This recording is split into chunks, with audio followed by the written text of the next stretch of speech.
सभापति मनमोहन सामल उपरे जे से दल में कई गुरुत्व दौना दल लोक गुरुत्व दौना ओडिशा निवास रे जो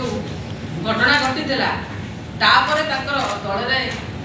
गुरुत्व नहीं ओडिशा बीजेपी सभापति महिला भोटर महिला भोटर मान प्रभावित करुँच ओडिशा बीजेपी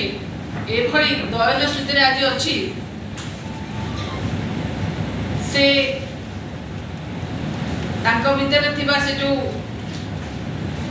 माने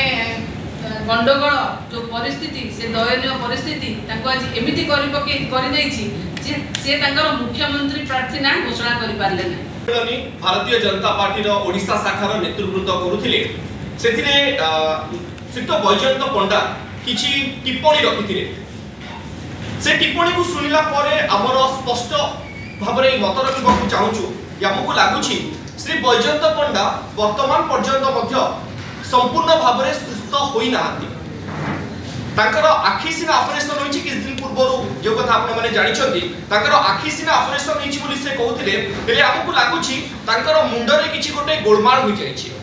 सेथि पई से अवास्तव अबांतर कथा मान आजिर सामाजिक सम्मेलन रे से उल्लेख करथिले आमे तांकर उत्तम स्वास्थ्य कामना करूछु श्रीयुक्त बैजयंत पंडा धन्यवाद।